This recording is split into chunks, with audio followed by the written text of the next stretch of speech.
అబ్బబ్బబ్బబ్బా ఏం జోషు ఏం హంగామా ఏం హుషారు. జూబ్లీస్ ఎన్నికల ప్రచారంలో జూలు విదిల్చిన సింహం తిరగనే కనిపించింది బీఆర్ఎస్ పార్టీ. అది పార్టీ ప్రచారమా లేకుంటే ఎన్నికల విజయోత్సవ ర్యాల అన్నట్టున్నది. జూబ్లీస్ మొత్తం గులాబీ రంగుతో నిండిపోయింది. దేకులేంగే అనే పాటకు డ్యాన్సులు, దద్దరిల్లే మ్యూజిక్లు, కడమ పార్టీలకు గుండెలల్లా దడ ఉట్టేటట్టు కేరింతలు. అబ్బో చిన్నగా సాగలేదు రోడ్ షో. మీది నుంచి ఇసుక పోస్తే కింద పడకుండా కిక్కిరిసిపోయినరు జనాలు. ఇది జూబ్లీహిల్స్ నియోజకవర్గ ఎన్నికల సభ లేకుంటే రాష్ట్రం మొత్తంలో ఉన్న గులాబీ దండుతో పెట్టిన సభ అనుకుంటే ఎంత మంది వచ్చిండ్రు. సెంటర్ నుంచి చూస్తే ఏ గల్లి చూసినా కిలోమీటర్ల కొద్ది జన జాతర సాగింది. ఇంత పెద్దగా సాగిన ప్రచార సభలా కేటీఆర్ మాట్లాడుకుంటా ఆయన పెద్ద పోజులు కొడుతున్నాడు. రారాజు లెక్క, నియంత లెక్క, చక్రవర్తి లెక్క పోజులు కొడుతున్నాడు. జూబ్లీహిల్స్ అన్నట ఓటేయకపోతే రద్దు చేస్తాడట పథకాలు. నీ అయ్య సొమ్మ, నీ అబ్బ సొమ్మ, ఎవడి సొమ్ము? తెలంగాణ ప్రజల సొమ్ము. ఒక్కొక్క మాట తుపాకీ తూట తిరగ దూసుకొని పోతున్నాయి. కాంగ్రెస్ పార్టీల గుండెలల్లా గుణపాలు దిగినంత పనైంది కావచ్చు పాపం. ఓట్లేసే రోజులు దగ్గరకు వస్తున్న కొద్దీ డోసు పెంచి కార్యకర్తలలో జోష్ నింపుతున్నాడు. పులి కడుపులా పులే పుడుతుంది అన్నట్టు కేసీఆర్ కొడుకు కేటీఆర్ ఒడిశాల రాళ్ళెసిరినట్టు ఒక్కొక్క మాటను కాంగ్రెస్ సర్కార్ మీదకి ఈడ్చి కొట్టిండు.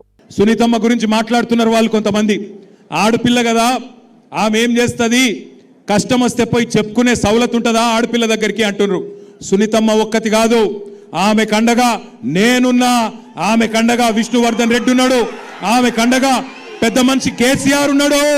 ఇక భయం ఎక్కడిది చెప్పుండ్రి. పార్టీ వర్కింగ్ ప్రెసిడెంట్ కేటీఆర్ మాట ఇచ్చినాక ఆ జూబ్లీహిల్స్ గులాబీ దండుకు ఎంత గుండె ధైర్యం వస్తుంది.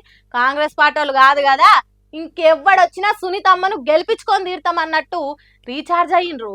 కాంగ్రెస్ పార్టీ ఓగాల జూబ్లీహిల్స్ లో గెలవలేదనుకో, ఆ పథకం ఆపుతా, ఈ పథకం ఆపుతా అని బెదిరిస్తున్నాడు సీఎం రేవంత్ రెడ్డి. ఎందుకు ఆపుతావో, ఎట్లెట్లా ఆపుతావో నేను చూస్తా అన్నట్టు మాస్ వార్నింగ్ ఇచ్చిండు రేవంత్ రెడ్డికి. పెద్ద పెద్ద హిట్లరస్ వంటి నియంతలే పీకిన్రు, నువ్వెంత నీ బతుకెంత రేవంత్ రెడ్డి అని అడుగుతున్నాం. ఇవాళ మాగంటి సునీతమ్మ కూడా సువ్వలు కాల్చి సురుకులు పెట్టినంత పని చేసింది. ఆమెకి మాట్లాడటం రాదని అంటున్నారు. అవును, వాళ్ళు చెప్పింది నిజమే. కానీ నాకు వాళ్ళలా బెదిరించి మాట్లాడటం రాదు. దొంగ ఏడుపులు ఏడుస్తుందా అంటున్నారు.